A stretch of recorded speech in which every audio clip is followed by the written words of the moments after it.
बोले शंकर भगवान की जय। भगवान पुरुषोत्तम के पार्श्व परिवर्तन, उत्थापन और प्रावरण आदि उत्सवों का महत्व। जयमिनी जी कहते हैं, जगन में भगवान पुरुषोत्तम सब प्रकार से इस संसार का कल्याण करने के लिए ही अनेक प्रकार के रूप और लीलाएं करते हुए नाना शरीर धारण करके प्रकट होते हैं।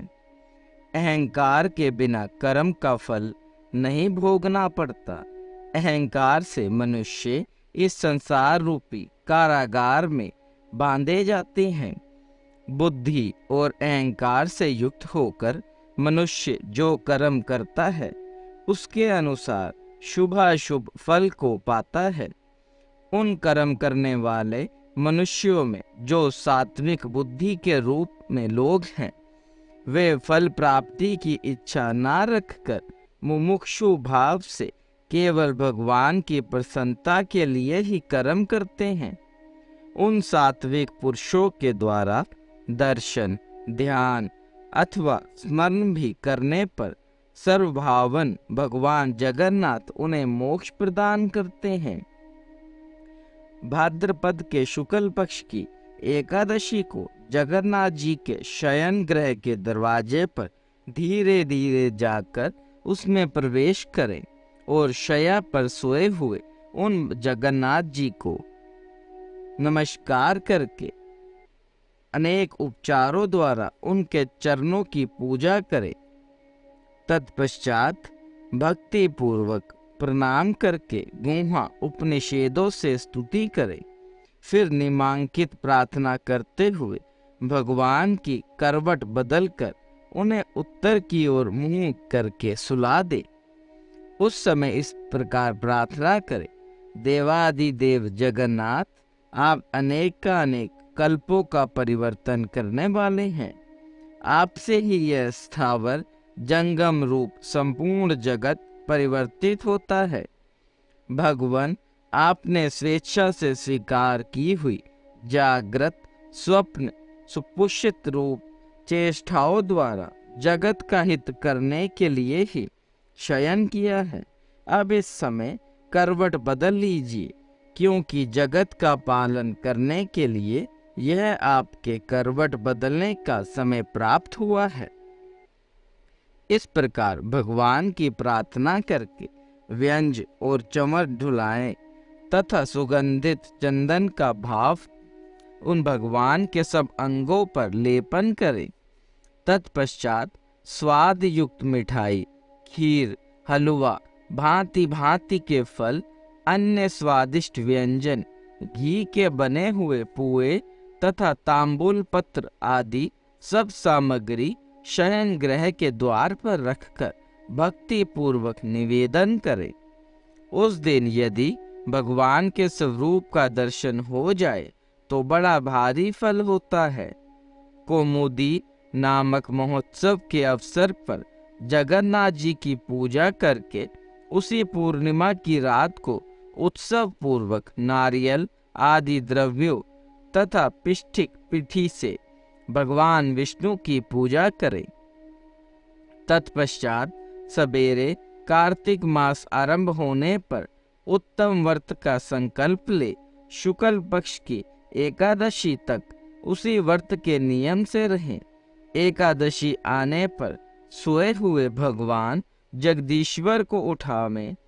पहले की भांति आधी रात के समय जगत गुरु भगवान की पूजा करके निमांकित मंत्र का उच्चारण करते हुए प्रसन्नता पूर्वक भगवान को जगावें। देव देवेश्वर उठिए, तेज पुंज जगदीश्वर देव, संपूर्ण जगत आपकी माया से सो रहा है, इसकी ओर दृष्टिपात कीजिए। प्रभु, खिले हुए कमल की शोभा का अपहरण करने वाले, आपके नेत्र से देखा जाने पर यह जगत अत्यंत पवित्र हो जाएगा। इस प्रकार जगदीश जगन्नाथ जी को जगाकर शंख, धोंसा, ढोल आदि वाद्यों, नृत्य और गीतों द्वारा जय जयकार के शब्दों तथा नाना प्रकार के स्तोत्रों के साथ नृत्य मंडप में ले जाएं। वहां सुगंधित तेल से अबटन करके जगन्नाथ जी को पंचामृत, फलों के रस तथा नारियल के जल से स्नान करावें। उसके बाद सुगंध युक्त आंवले और जौ के चूर्ण से भगवान के शरीर पर लेप करें। तुलसी के चूर्ण से उनके शरीर को मले और सुगंधित चंदन का लेप करें। उस समय जो लोग हर्षपूर्वक श्री जगदीश जी का दर्शन करते हैं, वे अनेक जन्मों के सुदृढ़ पापांक को धो डालते हैं। तत्पश्चात बड़े बड़े उपचारों से भगवान की विधिवत पूजा करके उनकी आरती उतारे और हाथ जोड़कर बड़ी प्रसन्नता के साथ प्रार्थना करें, प्रभु, यह संपूर्ण चराचर जगत केवल आपकी ही शरण में है। जगत गुरु अपने कृपा सुधा से परिपूर्ण दृष्टि द्वारा इसे पवित्र कीजिए। तदनंतरन शेष रात्रि भगवत संबंधी नृत्य गीत को देखते हुए व्यतीत करें। जो लोग शयन से उठे हुए भगवान गदाधर का दर्शन करते हैं, वे अपनी मोहमाई निद्रा का भेदन करके शांत ज्योति स्वरूप श्री हरि को प्राप्त होते हैं। शालग्राम शिला में स्थित भगवान श्री हरि की चक्र मूर्ति का शुद्ध चित्त होकर पूजन करें। पूजन के पश्चात भगवान का ध्यान इस प्रकार करें। दामोदर स्वरूपधारी भगवान के 4 भुजाएं हैं। उन्होंने हाथों में शंख और कमल धारण कर रखा है। उनके वाम भाग में कमल के आसन पर लक्ष्मी जी बैठी हैं और वे बाएं हाथ से उनका स्पर्श करके बैठे हैं। भगवान अपने दाहिने हाथ से भक्तों को वर देने के लिए उद्यत हैं।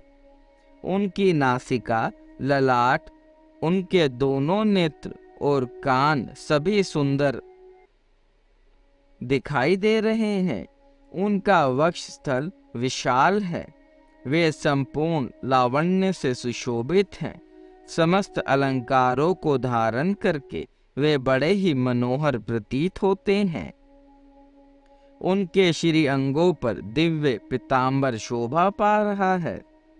मार्गशीर्ष के शुक्ल पक्ष में षष्ठी तिथि को मनुष्य भक्ति भाव से प्रावण महोत्सव अथवा उस उत्सव का दर्शन करके भगवान विष्णु के लोक में जाता है। पंचमी की रात्रि में भगवान का वस्त्राधिवास करे। भगवान को वस्त्रों के मध्य में स्थापित करके अन्य वस्त्र से आच्छादित करे और पुरुषोत्तम के स्मरण पूर्वक उनका स्पर्श करके इस प्रकार प्रार्थना करे, हे वस्त्र जो अविनाशी भगवान विष्णु अपने तेज से संपूर्ण जगत को आच्छादित करने वाले हैं, उनका भी आच्छादन करने से तुम्हारा नाम वस्त्र है। तुम जगदीश्वर के वास स्थान में निवास करो। तत्पश्चात चंदन और पुष्प से भगवान का पूजन करे और नृत्य गीत के द्वारा जागरण पूर्वक रात्रि व्यतीत करे। फिर अरुणादय काल में प्रातः संध्या के समीप पूर्वता एकाग्रचित हो पुनः भगवान की पूजा करें। उसके बाद 3 बार मंदिर की परिक्रमा करके भगवान को भी 3 बार घुमावें और उस आच्छादित वस्त्र को हटाकर दर्शन आदि के द्वारा संस्कार करें। तदनंतर ध्रुवा और अक्षत से पूजा करके भगवान की आरती उतारे। हेमंत ऋतु के आने पर जो लोग उत्तम वस्त्रों द्वारा भगवान नरसिंह को आच्छादित करते हैं अथवा जो आच्छादन महोत्सव का दर्शन करते हैं, वे कभी मुंह से आच्छादित नहीं होते। देवादिदेव भगवान के इस प्रावरण महोत्सव का जो लोग भक्ति पूर्वक दर्शन करते हैं, वे संपूर्ण मनोरथों को प्राप्त कर लेते हैं। बोले शंकर भगवान की जय। देव देव महादेव करुणा निधान भक्त वत्सल्य शिव शंकर भोलेनाथ प्रसन्न होइए त्रिलोकीनाथ, सदैव अपने चरणाविंदों में लगाए रखे, सद्बुद्धि प्रदान करे। सृष्टि के कर्ता धर्ता सनहार हरता, आपसे ही जीवन आपसे ही मरण महादेव। बच्चा पुल्लनहार तुसी बख्शनहार त्रिलोकीनाथ, कृपा दृष्टि बनाए रखे। हर हर महादेव।